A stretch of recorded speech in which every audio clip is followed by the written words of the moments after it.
how this situation is and where we also need to do something. To continue on the human rights situation in Western Sahara, and especially what happened since November 2020, the next one is Mahjoub Maliha from Codesa. Please, for 5 minutes is your floor. Thank you, Mipishkida. Thank you, all members of Intergroup and the organizers. And thank you, European Parliament, for inviting us and giving us this opportunity. I will just share my, if the host can enable screen sharing, so I can screen my presentation that was prepared for this conference.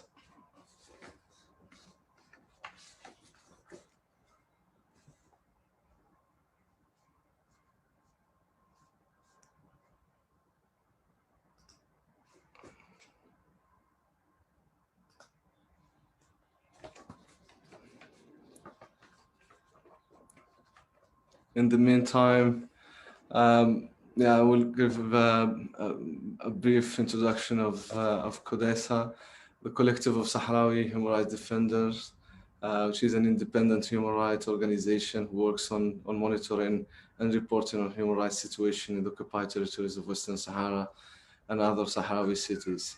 The Codesa work started since 2002. With issuing periodic reports formally organized in 2007 when the Moroccan occupied forces prevented the organization of its founding Congress.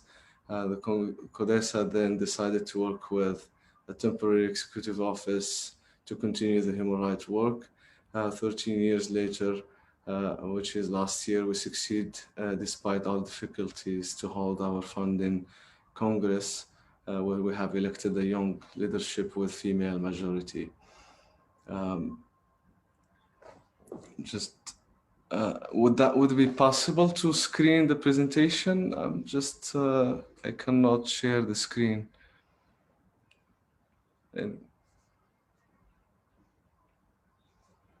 No.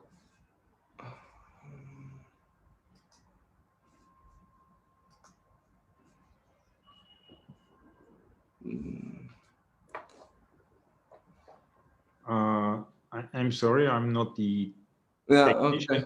So I don't know if it's possible or not. It's just an option that needs to be enabled. It's disabled now. Okay, I'm trying to fix that. Okay, while Basiri is trying to fix it, maybe you can. Yeah, okay. So yeah, for us, we consider the Moroccan presence in Western Sahara. We consider the Moroccan presence in Western Sahara as a military occupation that divides the territory of Western Sahara in clear crime against our territorial integrity, that divides our people in a clear crime against our national unity, greedily plunder our natural resources in deprivation of our people and stealing the future of our next generations. An occupation that continuously commits crimes against humanity and against the nature and the environment in our homeland. The Moroccan presence in Western Sahara is a breach and a violation of every single article of the international humanitarian law. When we look at the current status quo in Western Sahara without any kind of international human rights protection, result in systematic crimes against humanity, which makes our people live in fear and terror. The UN mission, MINURSO, was created to organize the promised referendum and to monitor the ceasefire. 30 years later, the referendum remains blocked by Morocco and the ceasefire has been ended by the Moroccan military action on 13 November 2020, which was undertaken to annex additional strategic lands of Western Sahara. The MINURSO as the only mission in the world without a human rights mandate make it a useless mission. The occupied territories of Western Sahara remains inaccessible for international observers, including the EU observers, due to Moroccan imposed siege. which makes the situation on the ground unknown. On the other hand, as Sahrawis living under military occupation,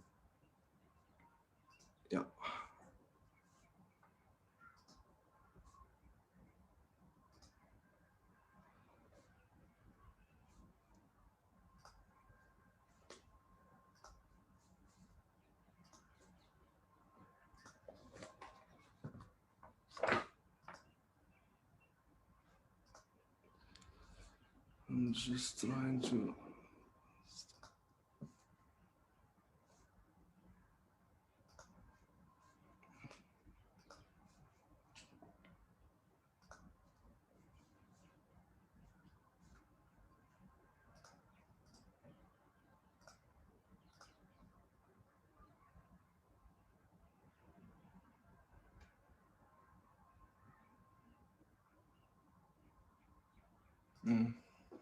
Yeah, I cannot share it anyways. As Sahrawis, the occupied territories, on the other hand, the Sahrawis living under military occupation, we cannot benefit from the UN human rights procedures and mechanism, as it contradicts with the legal status of Western Sahara and can be an implicit recognition of Moroccan authority over Western Sahara.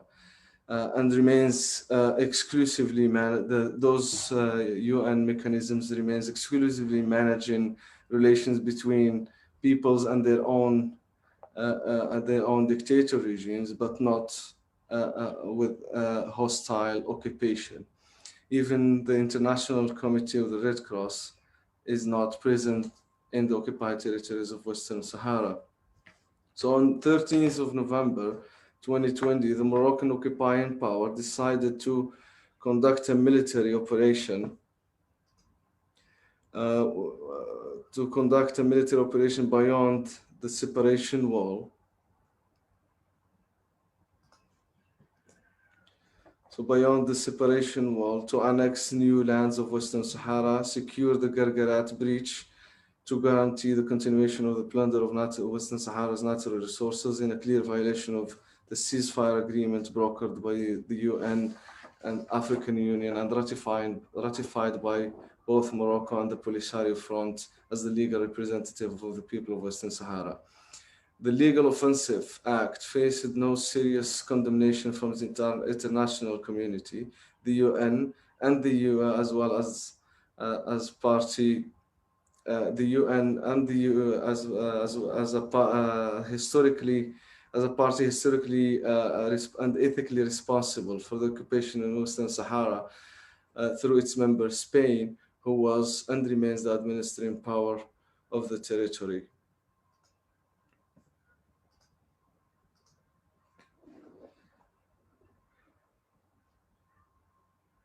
The UN Security Council remained silent while Trump administration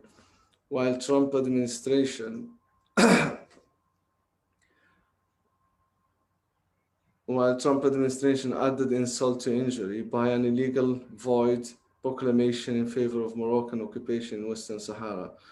The war resumed between the Moroccan occupying forces and the Sahrawi National Liberation Army as a result of that negligence and silence. Morocco received that silence as an encouragement and as a green light to extend its oppression, repression, and violence against the Sahrawi civilians in the occupied territories. Unfortunately, the world, by saying nothing, did say to Morocco, you can go violent against the Sahrawis. I have some tables, but unfortunately I cannot share the screen, but I will try to tell you the results of those 6-7 months since the 13th November. So in that table, there is a summary of war crimes and crimes against humanity committed by the Moroccan occupying forces since the breach of the ceasefire agreement. These figures remains approximate, but as accurate as possible due to the siege imposed on our members, difficulties we face in collecting data, and the threats victims receive from Moroccan authorities when talking to us. So 2 young Sahrawis were shot to death nearby the separation wall. A case of many animals, mainly camels, which is a major source of income of Sahrawis, were shot by the Moroccan armies. The number of harassment and torture cases dramatically increased after the ceasefire breach, as well as the use of force against peaceful protests. And of course, the military presence in the streets of the cities in Western Sahara multiplied as never before, spreading more fear among the Sahrawi civilians.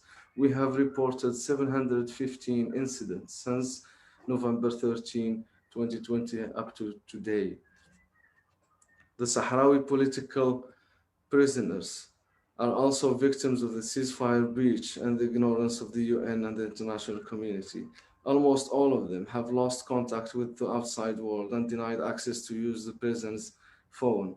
We have reported 25 cases of denial, 24 cases where the Moroccan prisons administration denied medical assistance to prisoners, 35 cases of maltreatment, including punishment in isolation cells, torture, and harassment. We have reported 47 hunger strikes conducted by Sahrawi political prisoners. Only few could get few of their demands realized, and just for a short period before they went back to the inhuman conditions they were in. The total Sahrawi political prisoners is 47, including many human rights defenders, 3 minors below 18 years old, and 1 woman arrested last weekend, still awaiting the trial. In a table I have that I can share afterward this presentation, you can see the unjust sentences they are serving just because we have 8 prisoners sentenced for life, 3 having 30 years and so on, and we have the below 6 years, 15 prisoners. We have also reported 94 cases of arrest since the 13th of November 2020. Many of those were tortured and dumped outside the cities, which is the recent policy adopted by the Moroccan occupying forces. Some are conditionally released and some are still under arrest awaiting trials. We should also mention here again that these numbers are approximate, considering difficulties of reporting and the fear victims live in.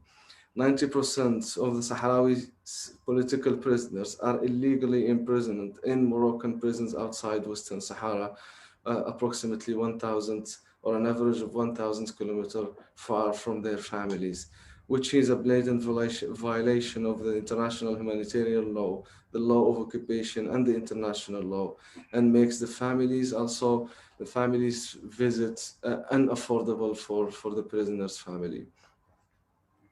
I will skip some videos that I have prepared and photos.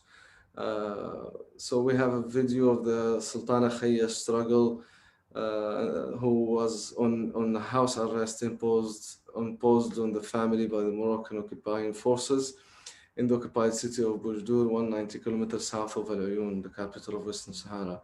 The house arrest that started on 19 November 2020 and still ongoing till today. The whole family is suffering from daily oppression, including kids and women who lives in that house. The Moroccan occupying forces was surrounding the house 24/7, and well, I will try to skip that part if we are running out of time. So on May 10th, 2021, a special unit estimated to be 50 agents all masked attacked the house from both the door and the roof, and they entered the house, started beating and insulting everyone, including the old mother of the family. They kidnapped the president of Kوديسا, Abu Zaid Mohammed Saeed, and his 2 colleagues, Salik Baber, an ex-political prisoner and human rights activist, and Khalid Boufrewa, who is a Sahrawi student. I have some images of the operation after the house. Later that day, the 3 young Sahrawis, human rights activists, including the president of Kوديسا, were found in the desert in a location called Taruma, located 60 kilometers south of Al Ayoun. the activists and the president of Codesa told us that they were handcuffed, blinded, and taken in a 4x4 car with Secret Services agents. They were tortured for a long time while the car drive-in before they found themselves dumped in the unknown location in the desert. After later, we discovered it is Taruma, 60 kilometers south of Al Uyun. We, as civil society, could you please conclude, maybe? Okay, yeah, I'm done. We run out of time otherwise. Okay, I'm done. Just 2 minutes. Maybe less than 2 minutes. Okay. Because yeah, because we anyway already behind our agenda. Okay, no problem. So after I will skip some slides, I will share it with you later on. The EU, the Sahrawi people holds the EU and the Spain in particular responsible for decades of suffer. Spain should complete the decolonization process it has failed to conclude 46 years ago. And that is responsibility that cannot fall with the statute of limitations. The political support provided by the EU and France in particular, the funds provided to the Moroccan army through illegal trade, fisheries, and aviation agreement, and even funding an international crime such as illegal settlement, as stated in the fisheries agreement, in addition to the weapons and military equipment supply. All of that reflects that the EU direct involvement in the occupation in Western Sahara, despite the cosmetic used to hide that. The EU presents itself as the defender of excuse me, but we planned to give 5 minutes to each, and you over. So maybe you can conclude and make your point, and then we can, to be fair also to the other speakers. Anyways, the Sahrawi people is in urgent need for international human rights protection.